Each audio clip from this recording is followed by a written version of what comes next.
Magpapatong na ako ulit. Pila ako ng foundation. Magko-contour lang tayo.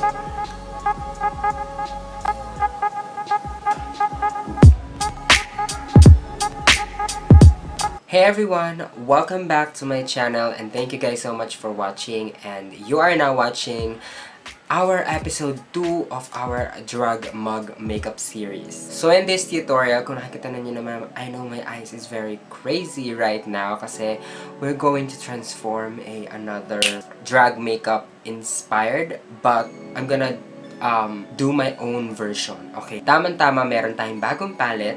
This one is from This one's from Snowy Beauty. Ito yung kanilang Primaries Paint Palette. So, I'm so excited to share with you guys kung ano yung magagawa kong look. And perfect siya because all primary yung kanyang mga kulay. So, umpisahan na natin. So, if you want to watch how I mug the drag makeup look, just keep on watching.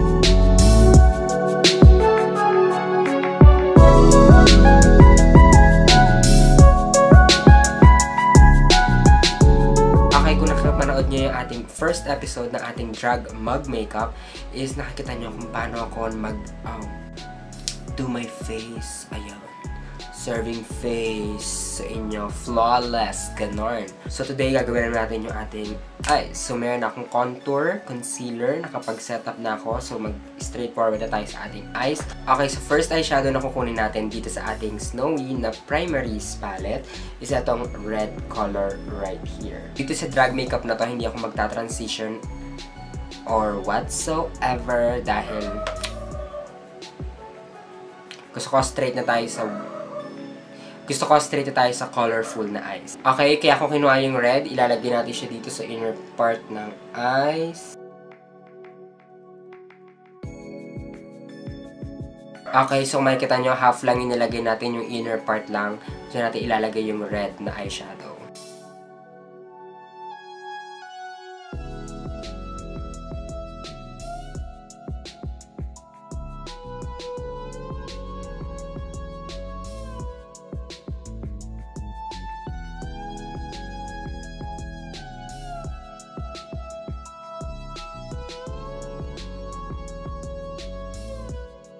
Next color will be the orange. Ayan. Kulay orange. Drag makeup naman, kung kayo ay magta-transform into drag, kung medyo messy yung eyes niyo, okay lang yan kasi mamaya magiging flawless na yan. Okay, so kung makikita niyo yung mga RuPaul's Drag Queen, is gumagawa sila ng mga makeup tutorials sa YouTube na I think wow percent yun. Andudungis nila, diba? Parang sinasabi nyo pachi-pache, pero after that, all in all, may lashes, eyeliner, kinat crease nila, boom, snatch. Okay? So, balik tayo sa orange. Lalagay natin siya dito sa half naman ng eyes. Okay, kung nasan yung buto nyo, ito yung buto ko, ayan. Ito na yung socket ko. So, dun kayo maglalagay. And kung kayo naman ay hooded lids, okay lang yon. Kasi makakagawa kayo ng bagong crease.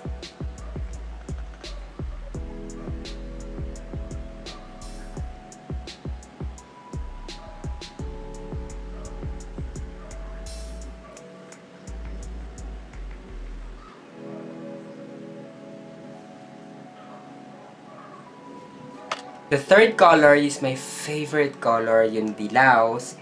Hello, my eyes is yellow. So, kukunin natin yan at ilalagay natin yan doon sa ating brow bone. So, by the way, yung tinaktak ko na punta sa akin.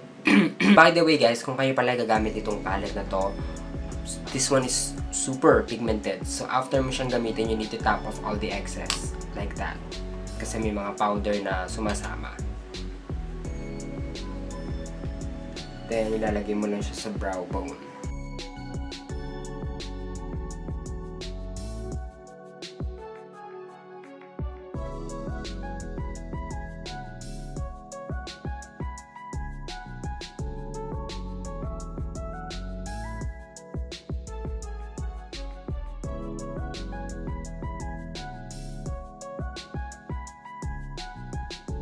Kaya atin naman sumunod na kulay na kukunin is etong green.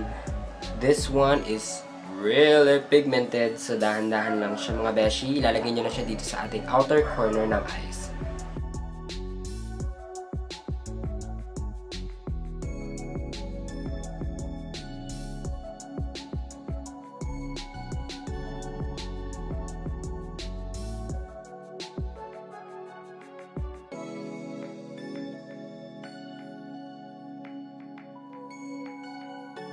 Next, kukunin nyo dito yung yellow, then ipapatong nyo lang siya dito sa konting green.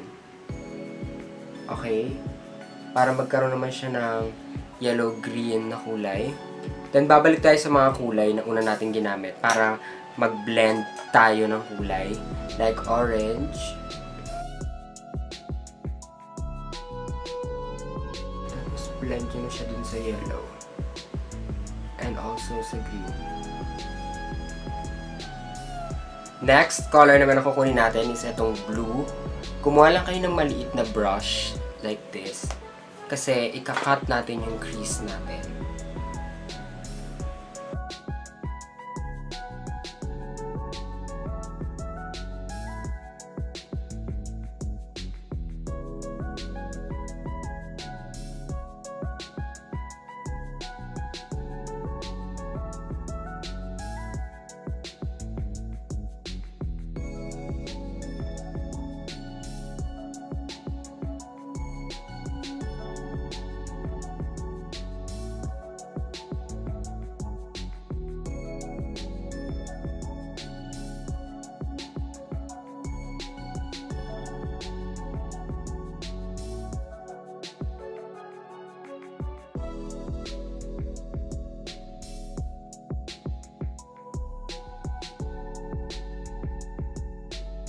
Okay, now it's time for our eyeliner. So, gagawa tayo ng very thick eyeliner. So, ang gagawin ko is, kung saan ako may fold, dun ako mag-i-start maglagay ng eyeliner. Magmamark ako dito. Okay, so kung makikita niyo, meron akong 2 dot. Kasi ang ginawa ko is, gumanyan ako, straight lang. Then, kung nasan yung fold ng eyes natin, dun ako nag-dot. So, ibig sabihin, hanggang dyan, hanggang dun kataas, yung eyeliner na gagawin natin. Okay.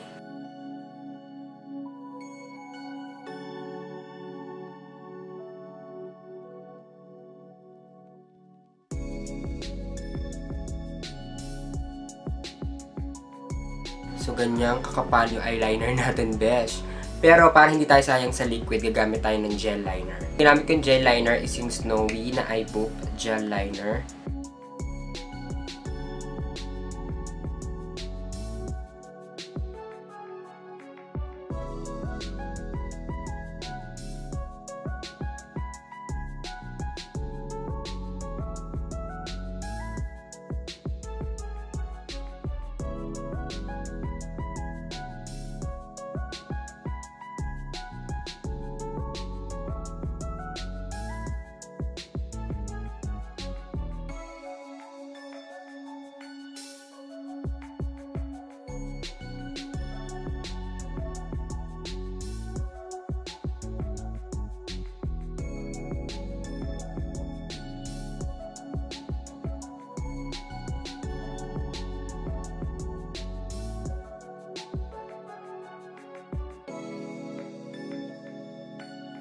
Okay guys, so kung makikita nyo, meron akong pagkakamalian doon kasi hindi ko na pinaabot din yung eyeliner dahil masyadong makapal. Liliit na lang yung lids ko. So anyways, papatungan natin yan today ng ating anyway, papatungan ko yan itong Beamer Sticks. Ayan. So ang kukunin kong kulay is etong 24K. Kumuha ko ulit itong brush na itay. So, once na in-apply nyo siya, guys, huwag nyo kaagad kayong gaganon kasi magta-transfer siya. I hope na makakover niya yung black. Ayoko na kasi siyang i-remove ng makeup remover.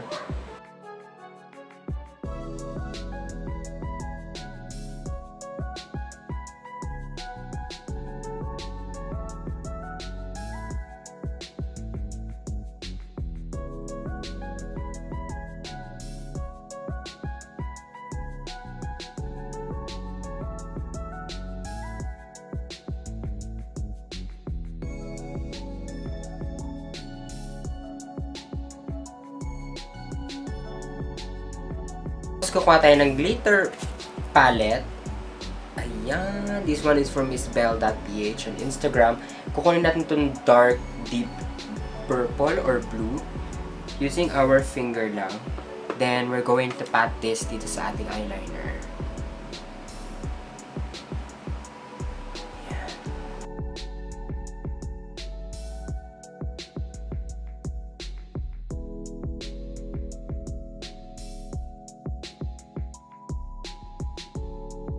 Now we're going to line our eyes using a NYX Jumbo Pencil in the shade Milk. So, sa lower lash line. Pero mag-start muna tayo sa inner part ng eyes.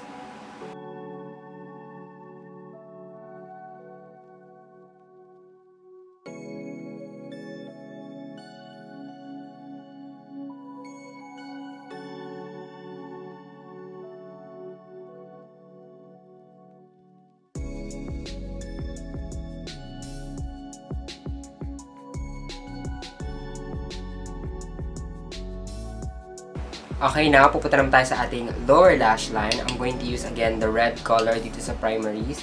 Lalagay ko lang siya sa inner portion ng eyes.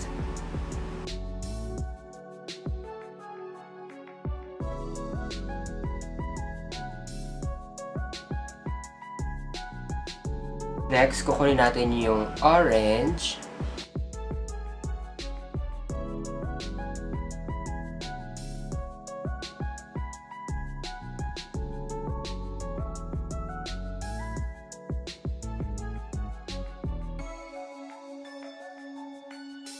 Next is green.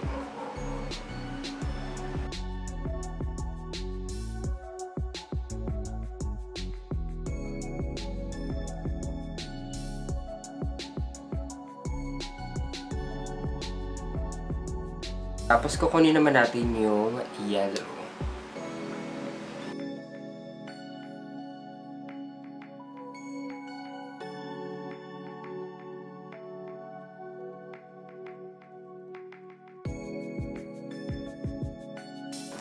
Back sa ating black eyeliner. Medyo mahaba-haba tong video na to. I'm so sorry. Lalagay tayo ng eyeliner sa may bandang tear. So, there. Para sa illusion ulit na meron tayong lower lashes, kuha ko ng liquid eyeliner.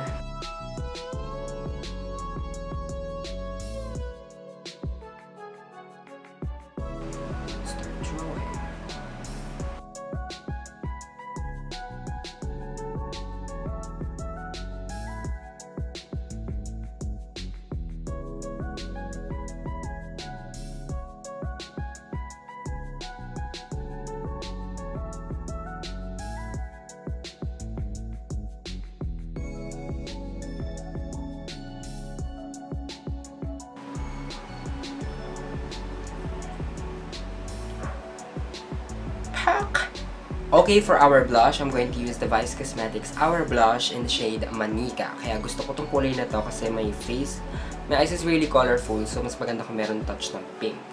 So, lalagay lang natin siya. Tingnan na tayo sa highest point ng cheeks. Then, blend nyo sila pababa. Ito tayo maglalagay dito. I-leave lang natin yun. Dadmahin muna natin.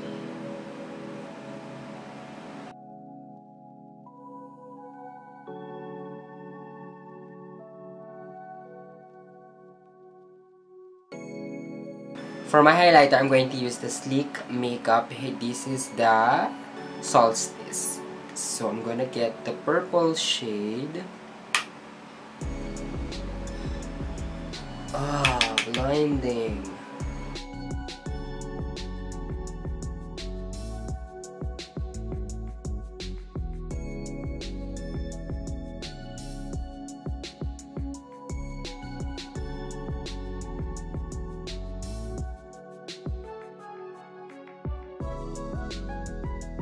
Stuck lang ako ng mga lashes, then ito yung kinalabasan kasi wala akong 301 lashes. So, yeah. For the lipstick, gagamitin ko itong bagong Chihuahua Cosmetics. This is the Kylie. So, ang cute yung kulay nung ano niya, nung lipstick. Alam yung component niya. Then, maglalagay na tayo ng lipstick. Medyo heavy kasi yung ano natin, yung eyes. So, mag-nude lang tayo for the lips.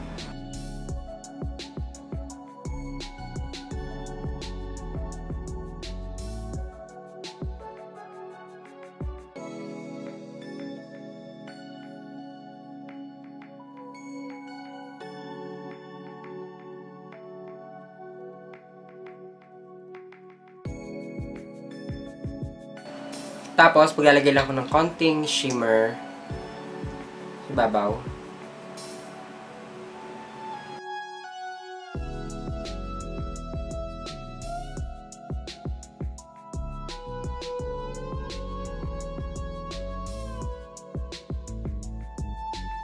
Okay, now my drag makeup look is now complete. Maglalagay lang ako ng wig and accessories. Then I will be right back to you guys para sa ating final. We'll go through the wastelands, through the highways, and on we'll go.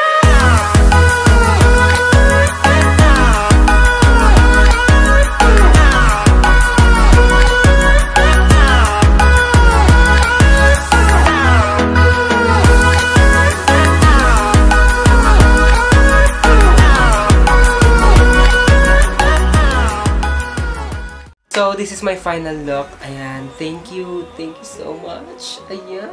So, ito ang ating episode 2 ng ating drag mug makeup series. Maraming salamat sa inyong suporta and sa mga susunod ko pang video dito sa ating drag makeup series. So, again, thank you guys so much for watching. I love you so much and see you guys next time sa ating episode 3. Love ya! Better work, bitch.